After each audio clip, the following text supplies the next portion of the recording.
Psalm 77. Ein Meisterstück für der Jedutun, ein Gesang vom Asaf. Meine Stimme weht nur zu Gott, sie schreit zu ihm. Meine Stimme weht nur zu Gott, o würd er losen. Am Tag von der Not suche ich meinen Gott. Znacht habe ich keine Ruhe und suche ihn noch mehr. Ich lasse mich nicht trösten, ausser von ihm.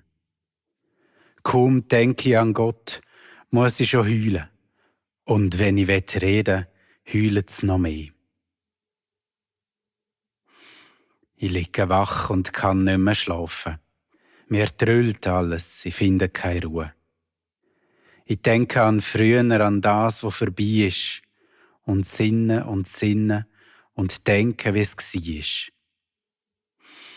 Da habe ich gesungen, jetzt tue ich nur grübeln. Tut er uns vielleicht für immer verstoßen? Wird er echt nichts mehr wissen von uns? Ist seine Liebe zu uns echt vorbei? Wird er denn nicht mehr reden mit uns?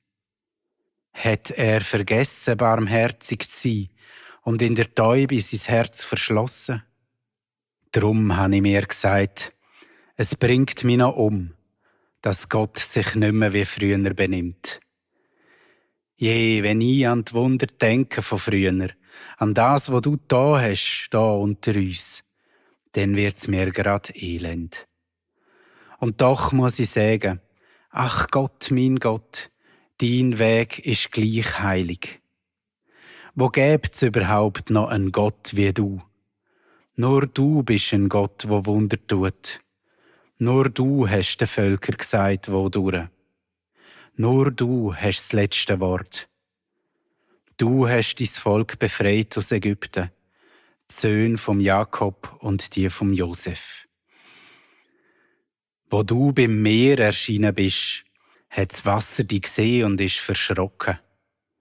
Gewittert hat's von allen Seiten, mit Blitz und Donner und Regen und Sturm. Und Gerd bebnet hat's in der Tiefe, da unten ein Grollen und ein Dröhnen und oben im Weltraum eine Helle. Dein Weg ist mitten durchs Meer durchgegangen, dein Fuß zwischen urtiefen Wasser.